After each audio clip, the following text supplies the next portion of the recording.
তিনটা জিনিসের নাম হচ্ছে ঈমান। কয়টা জিনিসের নাম? তিনটা জিনিসের নাম। এক নম্বরে হচ্ছে ইকরার বিল লিসান, মুখ দিয়া ঘোষণা করা, মুখ দিয়া ঘোষণা দেওয়া। এক নম্বরে হচ্ছে জবান দিয়া ঘোষণা দেওয়া, আশহাদু আল্লা ইলাহা ইল্লাল্লাহ ওয়া আশহাদু আন্না মুহাম্মাদান আবদুহু ওয়া রাসূলুহু, শুধু মুখ দিয়া ঘোষণা দেওয়া। এক নাম্বার যেই বৈশিষ্ট্য বান্দাদের মধ্যে থাকতে হবে তা হচ্ছে খাঁটি ঈমানদার হতে হবে। আর ঈমান তিনটা জিনিসের নাম হচ্ছে ঈমান। এক নাম্বার হচ্ছে ইকরার বিল লিসান, মুখ দিয়া স্বীকৃতি দেওয়া।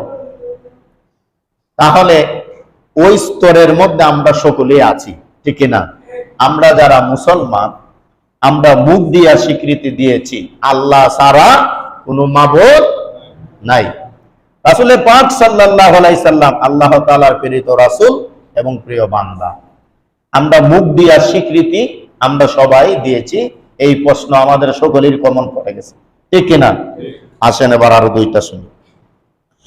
দুই নম্বরে তাসদীক বিল জিনান, অন্তর দিয়ে ঈমান ধারণ করা, অন্তর দিয়া ঈমান ধারণ করা। দুই নম্বরে অন্তর দিয়া ঈমান ধারণ করা। আমাদের মধ্যে আমরা কিছু মানুষ এমন আছি, অন্তরে একটা, মুখ দিয়ে আরেকটা, ঠিক না? অন্তরে ধারণ একটা, মুখ দিয়া স্বীকৃতি দেই আরেকটা। অন্তরে একরকম, জবানে আরেক রকম, তাদেরকে বলা হয় মুনাফিক। কি বলা হয়? মুনাফিক বলা হয়। অন্তরে ঘৃণা কিন্তু জবান দিয়া মুহাব্বত করতেছে, এই প্রকৃতির মানুষগুলাকে বলা হয় মুনাফিক, ঠিক কিনা? অন্তরে ভালো পায় না কিন্তু মুখ দিয়ে বলে আমি তোমারে খুব ভালো পাই। তাহলে তাসদীক বিল জিনান, অন্তর দিয়া ঈমান ধারণ করা। মুখে যা বললাম অন্তর দিয়া তা ধারণ করতে হবে, তাহলে আমরা ঈমানদার হতে পারব। আমরা আল্লাহ ছাড়া কোনো মাবুদ নাই এবং আমাদের নবীজি আল্লাহর রাসূল এবং বান্দা। আমরা যে মুখ দিয়া বললাম, জবান দিয়া উচ্চারণ করলাম, কিন্তু অন্তরে আমরা ধারণ করলাম না, আল্লাহকে মানলাম না, নবীজিকে অনুসরণ করলাম না, তাহলে এই দুই নাম্বার স্তরে আমরা ধরা পড়ে যাব, ঠিক কিনা? আমরা যে ঈমান আনলাম আল্লাহ এবং আল্লাহ রাসূলের উপরে, তাহলে অন্তর দিয়া কতটুকু আমরা ধারণ করেছি আল্লাহ এবং আল্লাহ রাসূলকে?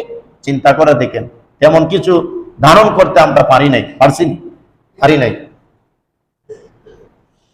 তিন নম্বরে ওয়া আমালুম বিল আরকান, ঈমানের যতগুলা রুকন রয়েছে সব রুকন পালন করে যাওয়া। ঈমানের যতগুলা রুকন আছে সবগুলা রুকন পালন করা, এখানে আমরা ধরা পড়ে যাব, ঠিক কিনা? ঈমানের আরকান যেগুলা রয়েছে আমরা এগুলা তো আজকে পালন করতে পারতেছি না। হাজিরিন, তাহলে আল্লাহর নিকটবর্তী হতে গেলে, আল্লাহর প্রিয় বান্দা হতে গেলে সর্বপ্রথম কোন জিনিসটা অর্জন করতে হবে? সবাই বলেন না, কথা বুঝছেন না? আমার ওয়াজ বুঝে আসতেছে না? কঠিন মনে হচ্ছে নাকি? এগুলাই মূলত ওয়াজ। আর আমাদের দেশে ওয়াজ হয় না, বেশি অংশ আওয়াজ হয়, বুঝছেন? আর এগুলারই মার্কেট বেশি।